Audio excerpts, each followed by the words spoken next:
কেউ যদি গীবত চলছে, কোথাও কারো দোষ চর্চা চলছে, পরনিন্দা চলছে, আর শুনতে থাকলো, পরনিন্দা কিন্তু ব্যক্তি জীবন পরনিন্দা সবসময় মনে রাখবেন, কিন্তু কারো যদি দোষের কারণে কারো ক্ষতির ভয় থাকে, তাহলে 6টি ক্ষেত্রে গীবত করা কখনো জায়েজ কখনো ওয়াজিব। শুধু জায়েজই নয়, এমন নবী রাহমাতুল্লাহ আলোচনা করেছেন। এই নয় যে সবসময় হারাম গীবত, সবসময় হারাম গীবত। কখন হারাম তাহলে জানতে হবে। এখানে কোনো অবিবাহিত ছেলে আছে না? নেই, সব মাশাআল্লাহ বিবাহিত। কে? এই যে আছে মাশাআল্লাহ। আর এই ছেলেটা বিয়ে করবে, তাকে ধরেন আমাদের এই যে জাকির আছে, তার কোন আত্মীয় একটা মেয়ে পায়গাম দিয়েছে, আর ওই ছেলের মাশাআল্লাহ ঘনিষ্ঠ বা রুমে থাকে অথবা ওই গ্রামের হচ্ছে জামাল।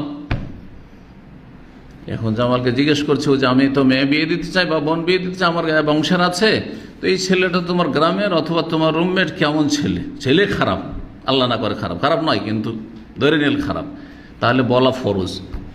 না বললে খারাপ ছেলে খপ্পরে পড়ে যাবে, ফেসে যাবে কে? এটা নিরীহ মেয়ে। বোঝা গেছে না? ব্যবসা করা, দুজনে ব্যবসা করবেন। আর আমি চিনি যে এই লোকটা এত হাত ভারী, কত লোকের টাকা যে মেরে রেখেছে, এরকম মেলা চিনি আমাদের ছাত্র ভাইদেরকে চিনি, কিন্তু এইখানে মাশাআল্লাহ এই বড় দাঁড়িয়ে মাশাআল্লাহ কত লোকের টাকা মেরে রেখেছে। 1 মাস 2 মাস বলে নিয়েছে, ও হয়ে গেল কয়েক বছর। এখন আমি চিনি, আর আমাকে জিজ্ঞেস করছেন এসে যে ওর সাথে ব্যবসা করা যাবে? আমি বললাম অসুবিধা নেই, বলে দেবো নাকি? হারাম, জাহান্নামে যেতে হবে, কারণ আপনাকে ফাঁসিয়ে দিলাম, আপনাকে মুসিবতে ফেলে দিলাম। আমার জন্য তখন ফরজ গীবত করা, যে এই লোক এর হাতে টাকা পড়ে গেলে একেবারে বেমার, এ দাড়িতে ধোকা খেও না, দাড়িতে ধোকা খেও না, এ সেন্টারে নিয়মিত আসে মানে ধোকা খেও না, আমার চারপাশে ঘুরছে মানে ধোকা খেও না। কথা বোঝা গেছে? জি।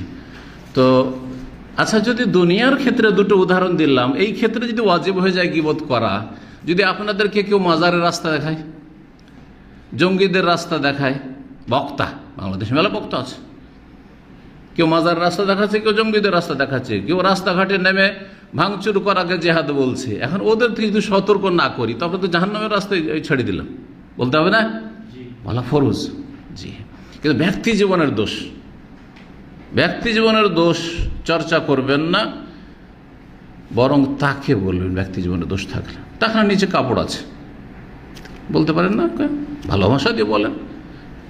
এই নয় তার সামনে একটা কথা বলবেন না, চোখের আড়ে কি শিখছে ও, এতদিন ধরে সেন্টারে আসে, টাকনার নিচে এখনো কাপড়, এটা গীবত, হারাম গীবত, এটা হচ্ছে হারাম গীবত। জি।